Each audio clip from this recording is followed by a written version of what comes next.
Comment je n'ai pas appris cela plus tôt? Une astuce géniale que tout le monde devrait connaître. Pour commencer ma recette, j'ai ici 600 g de viande hachée bien fraîche et de bonne qualité. Je vais aussi ajouter un peu de persil haché selon le goût, une cuillère à café de sel, une cuillère à café d'ail en poudre, une cuillère à café de poivre noir, une cuillère à café d'origan et une cuillère à café de paprika qui peut être doux ou piquant selon votre préférence. Maintenant, nous allons tout bien mélanger pour que ces épices s'intègrent parfaitement à la viande.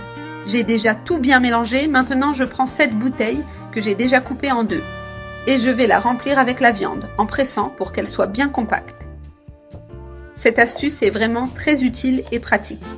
Vous pouvez remplir la bouteille jusqu'en haut en veillant à ne pas laisser d'espace vide. Elle est bien remplie et bien tassée. Maintenant, je prends ce pot que j'ai ici. Je le place sur le dessus de la bouteille et, avec la viande à l'intérieur, je fais ce qui suit. Je retire le bouchon de la partie supérieure de la bouteille, je prends un bâton de brochette et je l'insère fermement au centre. Vous pouvez insérer le bâton jusqu'à la longueur désirée selon la taille de la brochette. Il suffit maintenant d'appuyer ainsi avec précaution et de façon continue.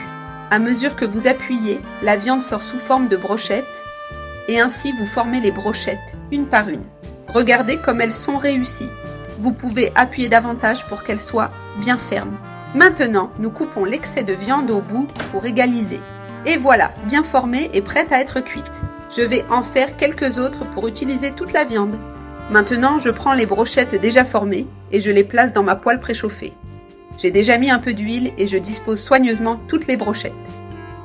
Ma poêle est assez grande.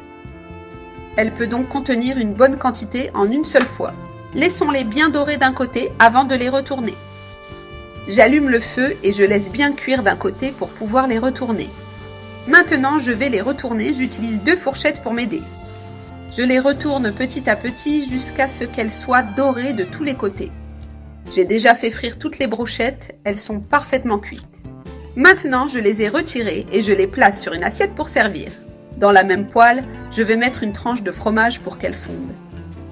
Je baisse le feu maintenant, le fromage a déjà complètement fondu. Maintenant, vous prenez la viande et vous l'enroulez avec ce fromage fondu. Regardez comme c'est délicieux avec le fromage à l'extérieur, vraiment irrésistible. Je le mets dans l'assiette et je répète avec le reste des brochettes. Maintenant, je les ai toutes prêtes avec le fromage fondu autour. Ici, j'ai ce pain type baguette, bien frais. Je coupe l'extrémité pour l'ajuster à la bonne taille. Je coupe avec précaution.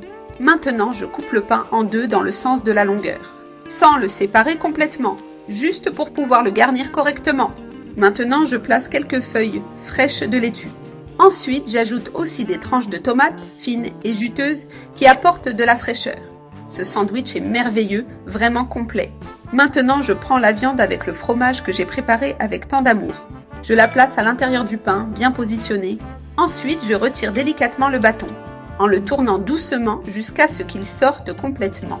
Maintenant, je prends de l'oignon haché que j'avais déjà préparé et je le mets au-dessus de la viande, bien réparti. Que de bonnes choses dans ce pain, je te le garantis. J'ai déjà mis tout l'oignon par-dessus. Vous pouvez en mettre la quantité que vous voulez, selon votre goût. Et maintenant, nous allons ajouter quelque chose d'indispensable. Ici, j'ai du ketchup et je l'ajoute par-dessus, généreusement. J'ajoute aussi de la mayonnaise indispensable dans ce genre de sandwich et un peu de moutarde pour compléter. Maintenant, nous refermons bien notre sandwich et je vais préparer le suivant. Il est très grand, parfait à partager. Regarde le résultat de ce sandwich, quel spectacle!